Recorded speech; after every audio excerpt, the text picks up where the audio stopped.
I said, well, I says, I don't know if I could do business, you know. I said, I don't know nothing about business. He said, well, I said, I don't think I'd be any good at it. He said, well, you're definitely no good at bloody crime, he said. He said, because you're always getting caught. So George put prison behind him and began to build a new career in business.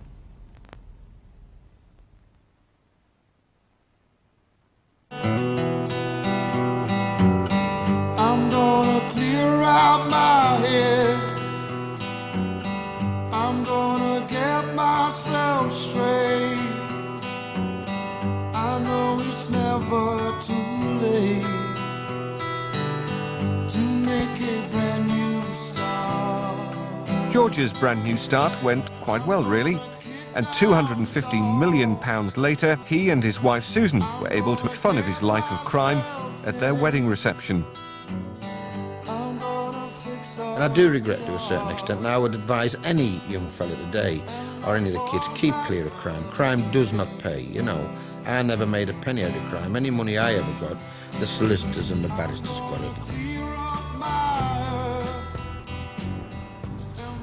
In the 70s, however, his reputation still lingered on. When the vicar of St John's Church in Shildon lost the keys to the safe, he was advised by the manufacturers to seek George's help. So I still have to go down and get my toolkit out. It'll be a bit rusty, I've never had it out for years. So I goes back down, lifts the floorboards up, gets my toolkit out. He used to wrap out, you know, I used to have a little thing. Goes back up, and I said, I'll go in the back and open it. And he says, I said, could you draw curtains? He says, well, what do you want to call? He says, you'll be able to see better. I said, I've never done one in the daylight. I says, the Gremlin's got to be right. You've got to feel right when you do this thing, you know. He said, okay, so they drew the curtains. Well, I'll leave the light on. I said, I've never worked with the light on.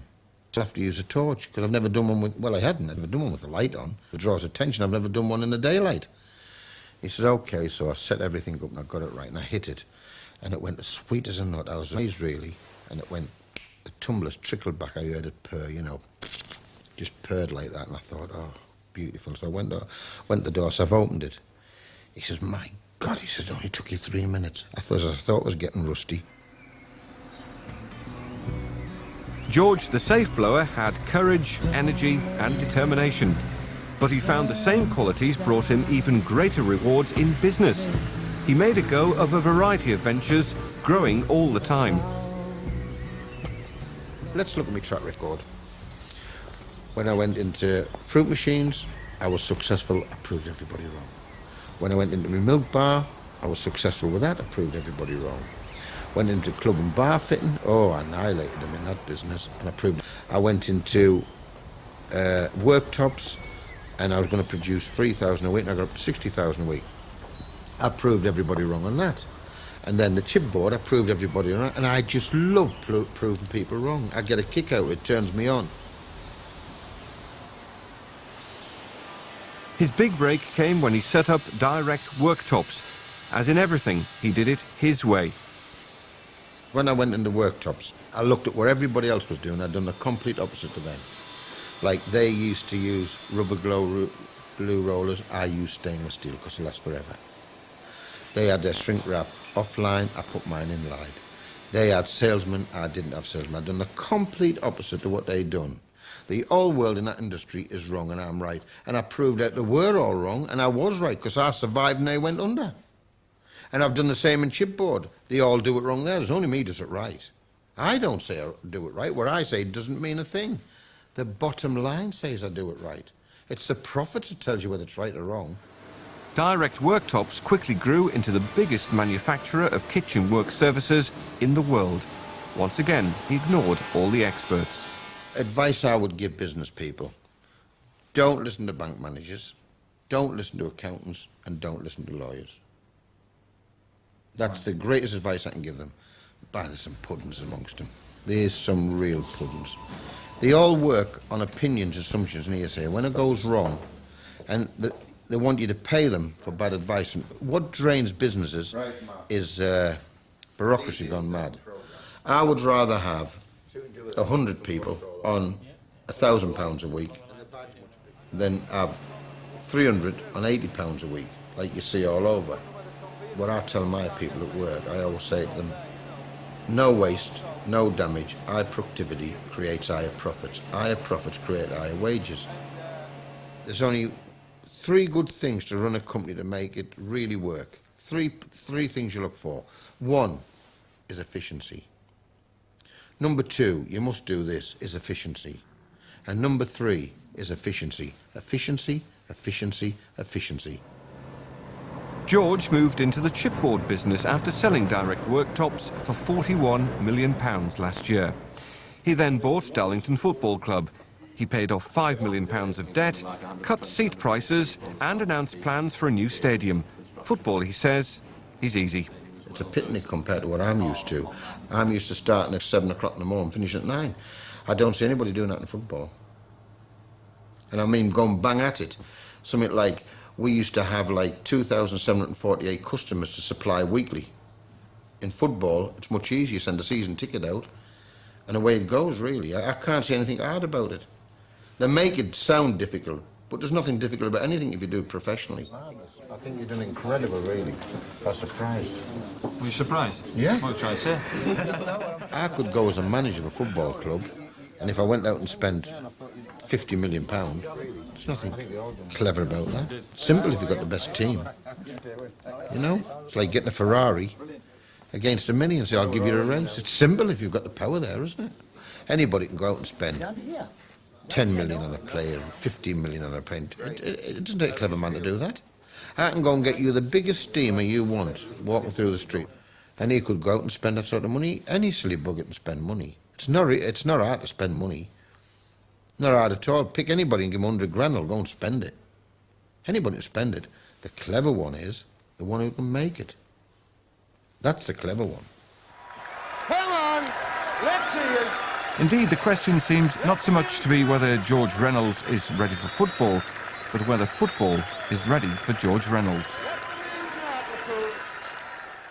Somebody says to me the other week, a report, he says, what makes you think you're capable of a chairman's job of a football club? I says, well, if you take Newcastle, you take Shepherd, I says, I'm not knocking him, he's a nice fella, you know. I like Freddie Shepherd. I said, but if you look at them, they weren't in football before football. I don't know what they were dealing in. They're probably in oil rigs or whatever it be. As if you take Murray, Sunderland, he was in kitchen units with Ram. And if you take the fellow from Middlesbrough, he was cleaning tanks, from what I gather, making tanks. So none of them had been in football. And realistically, there's nothing difficult about it. It's just doing it right. If Al Fayed can do it, and he's got a corner shop, you know? I know it's a bloody big corner shop, like, you know what I mean? Now, if he can do it, surely I could do it, you know? Come on, get your kits on anyway, we're starting in a minute. One shot. No good me, I'm past the sell date. Come on, you go. If the gaffer can still train, you can. Oh, bloody hell. He's half my age. George is a hands-on chairman, but he respects the demarcation lines and the role of his manager, Dave Hodgson. I know one thing. David Hodgson, I know he can't make chipboard. I know that for definite. And I know I can't play bloody football. So I leave the football to him and the finances to me. And I think if we keep with that relationship, I think we'll do very well. It's a position. If you've got to sell, you can sell. But you don't have to sell. That's a great thing we've got now the last year. My manager's a good manager, and he'll be very, very successful. In fact, I would say David Hodgson, right? I would say he'll become a legend. Because if Hodgson takes him from, let's look at it sensible, from 3rd Division into Premier Division, and spend very little, that is a good manager. Gabbers, Lidl, Aki's, Tuts, Imo, all them 1st Division quality. Well, we've nearly got all 1st Division players, haven't we? Really? Eh? So, if we don't go up, it's been nice knowing you. No, it won't come to that. If we don't go up, you just persevere and you go up. However, football agents already face a relegation battle with George. I had one of them come on me for carpets and curtains. You pay for the removal, you pay the legal fees, and he says, well, will you pay the state aid? And you say, yeah. He said, can we have carpets and curtains? I said, well, it's a lot to come out of your fee. But realistically, I don't make any headway with them at all. I had another one come into me, and I can't mention names, but he says, My fee is £10,000. I said, £10,000? I said, a surgeon doesn't get that. A surgeon's only on about 1,500 quid. And he stood there maybe 12 hours. I said, where's your £10,000 come from? He said, well, that's what I charge. I said, well, I'll fetch my agent and I'll have to charge you. So he went away with a zero. You see, where people are going wrong, a lot of them look out for money. I'm not looking out for money. It's a sport. And every penny the club makes will go back into the club. I'm not taking any salaries out. The staff will get good money. And so they deserve it. They'll get what they're worth, and if they pull the weight and the dividends are there, they'll get the share out and everything else. But we won't have any debts. We won't have none of the institutions with shares in. We'll be completely independent. Say, for instance, Darlington went from 3rd Division and it went into Premier Division without spending a penny. Say it did. God, wouldn't it make the rest look real duckouts? Wouldn't it? Realistically, they'd be all scratching their heads. And it'd make them look stupid, really, wouldn't it? I'm not saying it's possible, but it's certainly not impossible.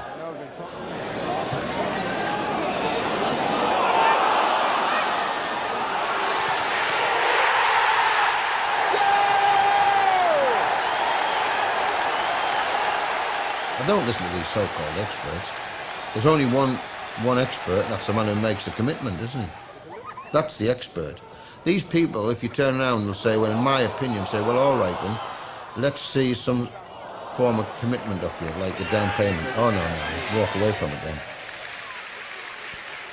I'll just say thanks for letting these lads in for nothing, because I've got this lad here tonight in a wheelchair. We'll always fetch him in for nothing. He's really enjoying it. But we'll always do it. Do you know, honestly, if I go tomorrow, I've lived. Boy, have I lived. I've had a wonderful life, you know. I've done so many things. Been full of excitement. The good and the bad, been full of excitement. I've always took it on the chin, even when things have been bad.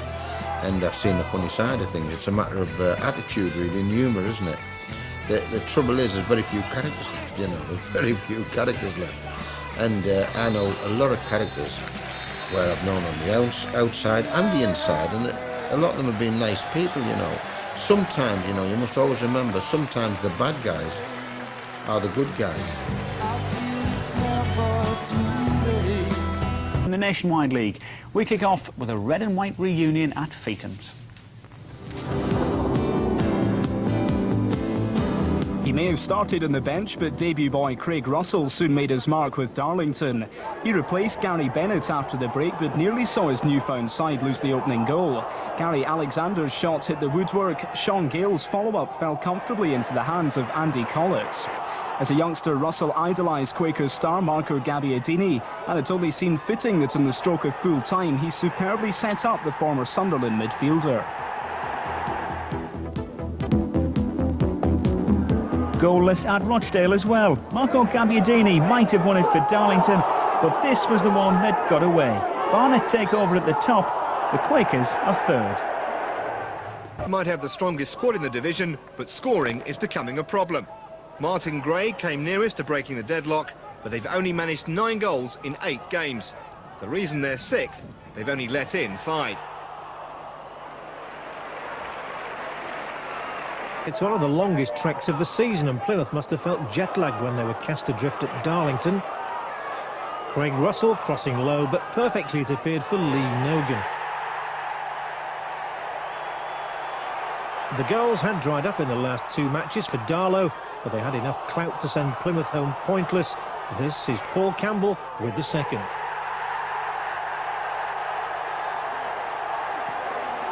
But this time at Victoria Park. Hartlepool were third from bottom in Division 3. Darlington were third top, but it didn't go according to form. Chris Turner urged his side to believe in themselves prior to their derby kick-off against the Quakers. They did just that. 90 minutes later, Hartlepool looked like the side vying for promotion.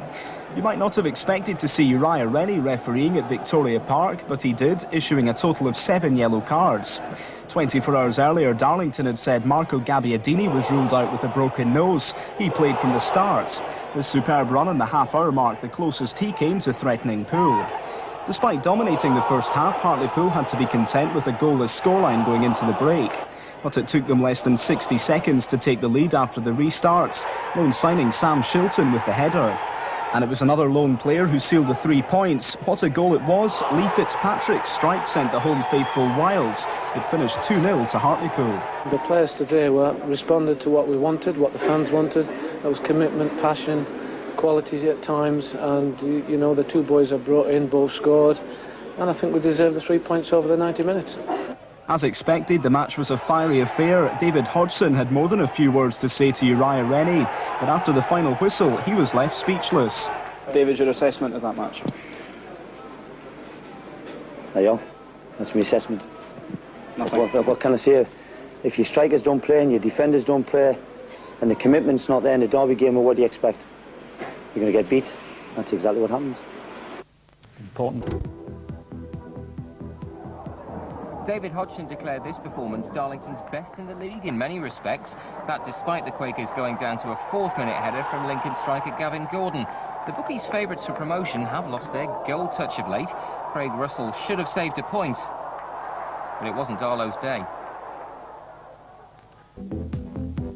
Darlington's promotion challenge got back in track against Nationwide League new boys Cheltenham.